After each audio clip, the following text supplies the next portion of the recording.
scientists are among the best in the world, it's sometimes daunting. Hello, Millie. Did you get that voice recognition program I emailed you? How much Yep, will it cost? installed it on the practice computers. What happens? Should save us a lot of when time things putting don't go patient quite details on. according to plan? Where'd you get it? I downloaded it from the internet. Have you tried it yet? No, I sent Dr. Are you Fideo an entitled email to about it, but he treatment? probably hasn't read it yet.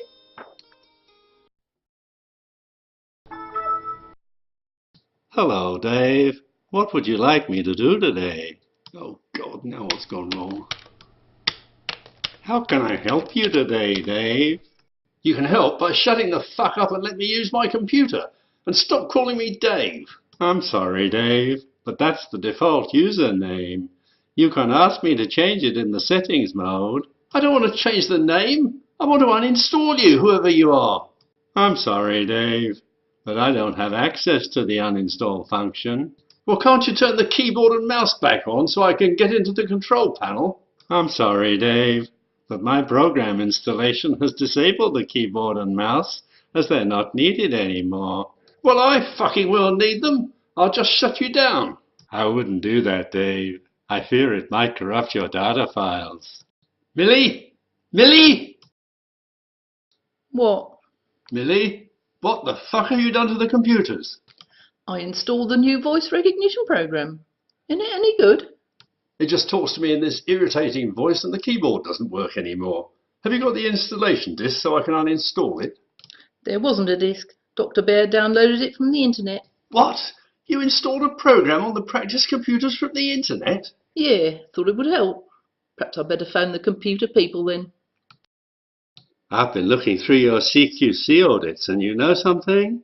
The requirements you seem to be adopting for compliance aren't logical, Dave. You don't have to tell me that. What's with this getting your staff to watch the autoclave cycle each day, Dave? It's part of CQC compliance. They need to observe a cycle each day. But the display shows what's happening and the printout tells what's happened. How can the two of them be different, Dave? Then instead of keeping the printouts, they have to transcribe them into a book. Why do they do that, Dave? Apparently the ink in the printout isn't considered sufficient for long-term storage. So they use pens with specially approved ink to write them up then, do they, Dave?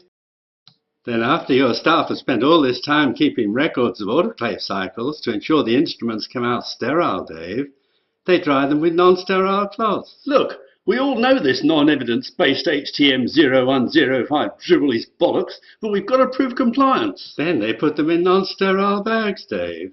We're supposed to store them so they can't be contaminated by airborne aerosols. But after 21 days, they have to go through the sterilizing cycle again, even though they're not sterile anyway. What was supposed to happen after 21 days, Dave? Why are they okay one day but not the next morning? I don't know. Maybe elves materialise in the bags and crap all over the instruments, for Christ's sake. For some reason, the cycle has been extended to 365 days now, Dave.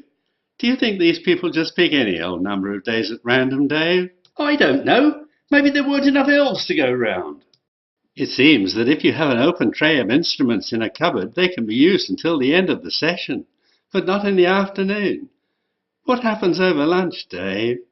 The fairies in the cupboard play with them so they become non-sterile. What's with this having different coloured mops for different parts of the practice, Dave? It's supposed to stop cross-contamination from clinical to non-clinical areas or something. But that isn't logical if within the first 5 minutes of the next morning the staff walk all over the place cross-contaminating everything, is it, Dave? Come in. Hello. I've come to sort out a problem they said you was having with your computer.